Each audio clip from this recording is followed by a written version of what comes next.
Hi, brothers and sisters. I thought I'd start off with a little lighthearted video dream today.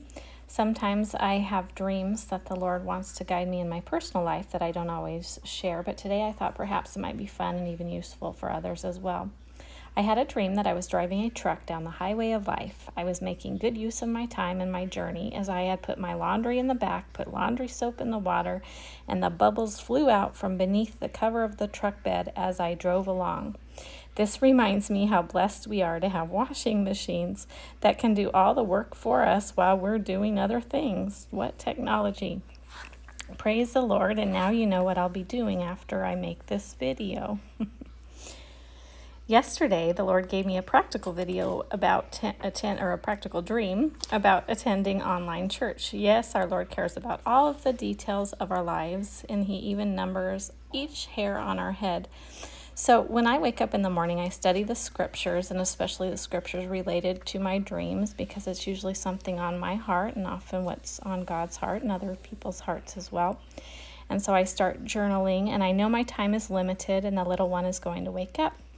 On Sundays, I look forward to online church, and there are many options and times, but I try to watch one church service with my husband, whether live or not live, and I fit that in along with my journaling and Bible reading and video before the little one wakes up.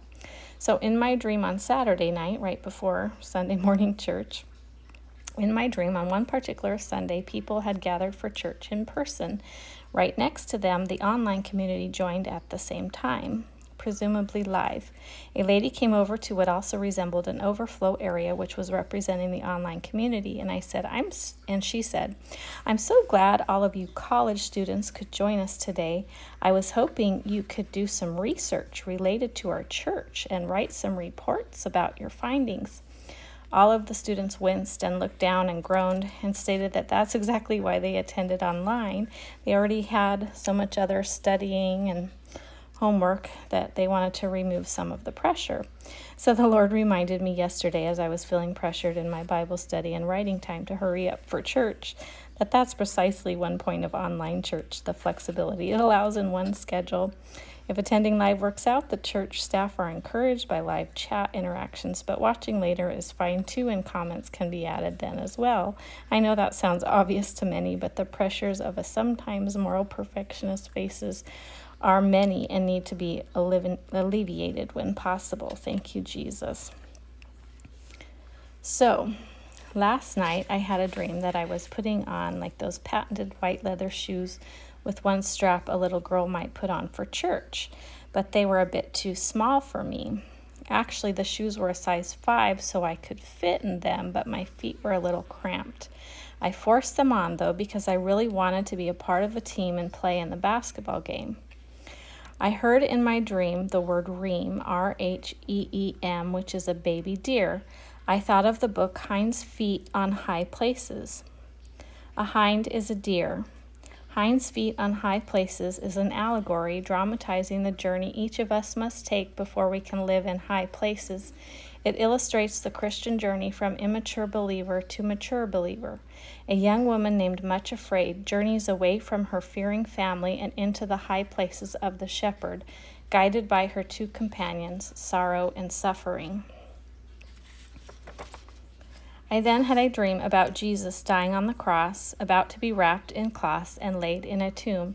His feet were so crushed by the nails they seemed almost non-existent. I wanted to place my hands on his feet and heal them, but that was not the plan. Upon hearing the word reem, R-H-E-E-M, as in deer or hind, hind's feet in high places, what a deer. I also heard the word ream, R-E-E-M. A ream is the measurement a package of paper comes in, and in this context, and related to all of this, it reminded me of the Bible. John 1:14 says, "And the Word became flesh and dwelt among us." Isaiah 52:7 says, "How beautiful on the mountains are the feet of those who bring good news." Verse 8 says, "Listen, your watchmen lift up their voices. Together they shout for joy. When the Lord returns to Zion, they will see it with their own eyes. Verse 9, for the Lord has comforted his people and redeemed Jerusalem. All the ends of the earth will see the salvation of our God. In my dream, I saw a tract written by Ravi Zacharias, the Christian evangelist and apologist who recently passed away. Here is one of his quotes that relate to this video. It is the resurrection that makes Good Friday good. Further, what makes it good for us is what 1 Corinthians 15:52 says, the dead will be raised incorruptible, and we shall be changed. Praise the Lord. It is time to preach the fullness of the good news amidst the rising death rate in the world. Praise Jesus. Those who believe in the redemptive work of Jesus' death and resurrection will be raised incorruptible. Hallelujah, and praise the Lord. I had a dream in which I heard Obama administration, and Obama was leading a parade of celebration. I'll let you read this slide and decide what your beliefs are. Then I had a dream about working at a preschool or elementary school. Running around with the kids outside was not my thing. Neither was working in the office, exchanging money and handling payments.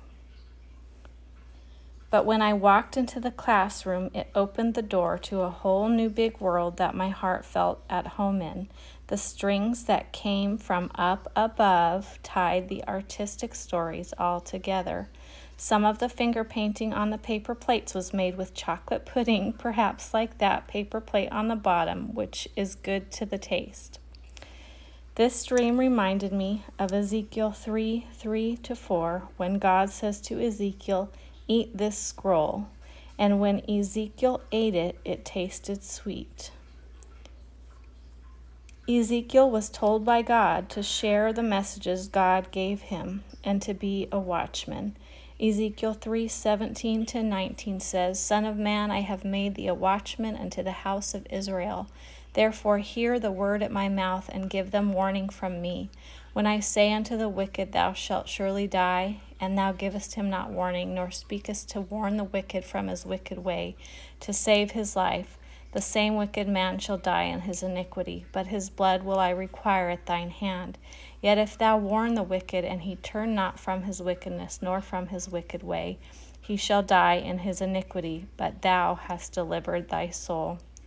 We have a big task to do, brothers and sisters, and let's keep at it, persevering until our last day. Amen. Thank you, Jesus. Hallelujah.